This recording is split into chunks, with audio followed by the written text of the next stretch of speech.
Today we will learn about self-induction. In the last class we have learned that whenever the magnetic flux linked with a coil changes, an EMF is induced, and this induced EMF will produce a current which is called induced current. In fact, this induced current will produce an EMF, right? And this kind of EMF production is called self-induction. So self-induction is the phenomena of inducing EMF in the self coil due to change in current and hence the change in magnetic flux in the coil. So this EMF due to self-induction will actually oppose the applied EMF. The induced EMF opposes the growth or decay of current in the coil and hence delays the current to acquire the maximum value. So when we close a key, the current will flow through the circuit, or the current will increase from say 0 to a maximum value. And because of this self-induction, or because of this opposing induced EMF, it will take more time for the current to reach the maximum value, because this self-induction will produce an EMF and which is opposing the actual EMF or actual applied voltage. So that is why this induced EMF or the EMF due to this self-induction is also called back EMF. Self-induction is also called inertia of electricity, as it opposes the growth or decay of current in the same coil. So this self-induction is also called inertia of electricity because it will oppose the growth or current of it will oppose the growth or decay of the current in the same coil. So this is a coil which is connected to a battery, and there is a key, and when we press the key, or when the key is pressed, there will be a current flow through the circuit, right? And as a result there will be a changing flux, or the flux linked with the coil will change, right? Okay, so this is due to the flow of current, but this coil is in contact with this magnetic flux, right? So this coil is in contact with a varying magnetic flux which will induce an EMF in the same coil, right? And that EMF will oppose the applied voltage. That is a logic. So there is a growth of flux, right? There is a growth of flux gradually when we press the button, because the current will increase from 0 to a maximum value. Now the flux is directly proportional to the current flowing through the coil, right? Therefore phi is proportional to I, or this flux is proportional to I, and therefore phi is equal to Li. And what is L? L is called self-inductance, or also called coefficient of self-induction.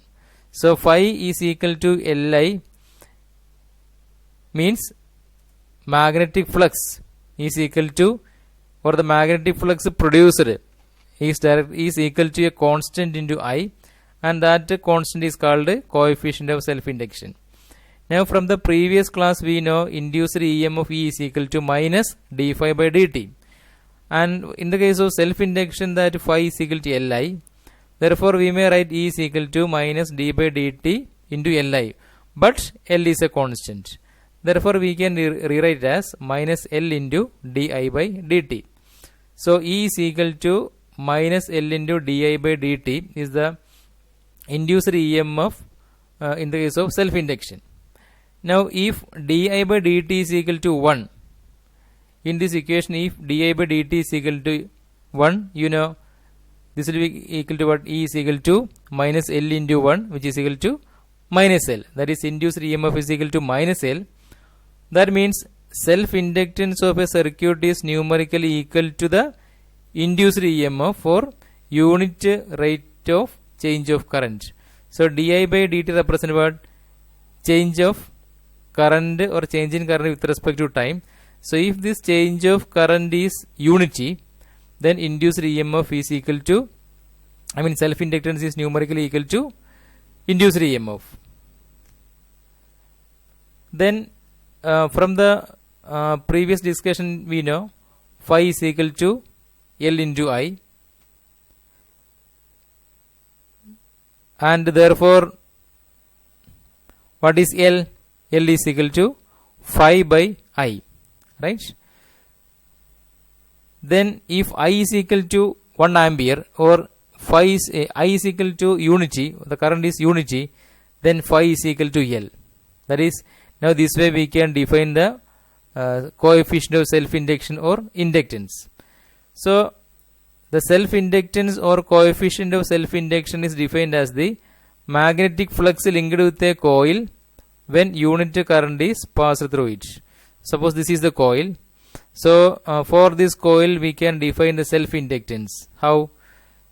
The coefficient of self-induction or self-inductance is the magnetic flux. So this is the magnetic flux. Magnetic flux linked with the coil when unit current or 1 ampere current flow through the coil. So this is how we are defining coefficient of self-inductance or self-inductance. And the unit of self-inductance is Henry. Symbol is capital H. Now the self-inductance is said to be 1 Henry when 1 ampere current in the coil links magnetic flux of 1 Tesla. Or in other words, we know L is equal to phi by I, right? So L is equal to phi by I Henry. Therefore, if phi is equal to 1 and I is equal to 1, then L is equal to 1 Henry, right? Phi is equal to 1, I is equal to 1, then L is equal to 1 Henry. That means what? If 1 ampere current in the coil links a magnetic flux of 1 Tesla, then we can say the self-inductance is 1 Henry. So this is how we are defining 1 Henry. Now we may find an expression for coefficient of self-induction or self-inductance, and we have phi is equal to Li, but previously we know that phi is equal to NBA. For n number of turns, phi is equal to n into B into A. Then for a solenoid, we know the value of B is equal to n into mu 0 I. And what is this n? This is the total number of turns per unit length, right? This is the total number of turns. This capital N represents the total number of turns, but small n represents total number of turns per unit length. So in the case of a solenoid, small n represents total number of turns per unit length. So you may check the previous notes how you got this equation. B is equal to n into mu 0 I. Then here, now phi is equal to, in place of capital N, in place of B, you may write what? Mu 0 n into mu 0 I. Therefore phi is equal to mu 0 n I into A. Because in this equation, now we are replacing this B with small n mu 0 I. Therefore n, capital N into n mu 0 I into A. Therefore this is equal to what? Mu 0 n IA. But this n is equal to what? Total number of turns per unit length. Therefore now we may replace this capital N, right? So n will be equal to what? Small n into L. Okay. So in this equation, phi is equal to, this equation we are rewriting mu 0 into, in place of capital N it is n into L. So NL into NIA. Therefore we can write phi is equal to what? Phi is equal to mu 0. Okay, we had two equations for phi. One is phi is equal to Li, other one is this equation. Therefore we may compare these two equations. Therefore Li is equal to what? Mu 0 n square A Li. So these two i's will be cancelled. Therefore L is equal to what? L is equal to mu 0 n square A into L. Okay. Now for a solenoid, area will be a constant its length will be a constant. So A and L will be constants, because normally we wind this coil over a frame which will be having a fixed area and fixed length. Then mu 0 is again a constant. That means what? In this equation, only quantity that can be varied is the number of turns, or the total number of turns per unit length, small n. That is, L is proportional to n square, where this n represents total number of turns per unit length. So for a given coil, we may increase the coefficient of self-induction by increasing the number of turns. So by increasing the number of turns is the effective way to increase the coefficient of self-induction or self-inductance. Now we may find an equation for energy stored in the inductor. Suppose you have a coil or you have an inductor like this, and when the key is closed, or when the key K is closed, what will happen? When the key K is closed, there will be a magnetic flux gradually developing, or we can expect the growth of a magnetic flux around this coil. And since those magnetic flux are linked to this coil, it will in turn induce an EMF, which is called back EMF. And this induced EMF will oppose the applied voltage. So since the induced EMF in a coil opposes the applied EMF, it is applied voltage, it is called back EMF. So induced EMF in a coil will oppose the applied voltage. That is why this induced EMF in a coil is called back EMF. So if we want to establish a current in this coil, the applied voltage should be equal and opposite, or at least greater than what? The induced EMF, or at least we can say it should be equal and opposite to the back EMF. Otherwise we cannot establish a current in the circuit. That means what? Applied voltage V is equal to negative into induced EMF, or minus E. So this represents what? Applied voltage is equal to minus E represent the applied voltage should be equal and opposite to the induced EMF. Only then we can establish a current in this coil.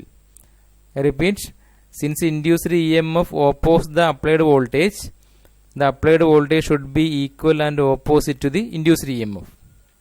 Now in such a case, the work done to increase the current from 0 to a maximum value of I0 in a time dt will be dW is equal to Vi into dt. Therefore dW is equal to, in place of voltage it is what? It is minus E, right? V is equal to minus E. So V is equal to minus E means what? V is equal to minus of, and what is E? This is minus L into di by dt, right? For self-induction, E is equal to minus L into di by dt. Therefore minus into minus is plus. Therefore applied voltage is equal to L into di by dt. So in place of V, we can write what? L into di by dt. Now into I into dt. Therefore dt and dt will be cancelled each other, and dW is equal to what? L into I di. So dW represents the small work done to increase the current from or current through a value di. Therefore total work done will be what? Integral of Li di. The total work done to increase the current from 0 to I0 will be integral 0 to I0 L I di. And here L is a constant, therefore W is equal to what? L into integral 0 to I0 I di. And the value of integral I di will be what? I square by 2, or a simple integration will give what? It is the answer of this integration side will be I0 square by 2. So work done is equal to L into I0 square by 2, or it is half L I0 square. And this work done will be stored as the potential energy in the inductor. And normally we use the letter U to represent the potential energy stored. Therefore, potential energy stored U is equal to half L I0 square. So this is the energy stored in a inductor, right? And actually this energy is stored in the magnetic field of the inductor. So when the key is closed, you know, there will be magnetic flux present around this coil, and this L is equal U is equal to half L I0 square energy is stored in the magnetic field of this inductor. And with this we are winding up here. Thank you for watching.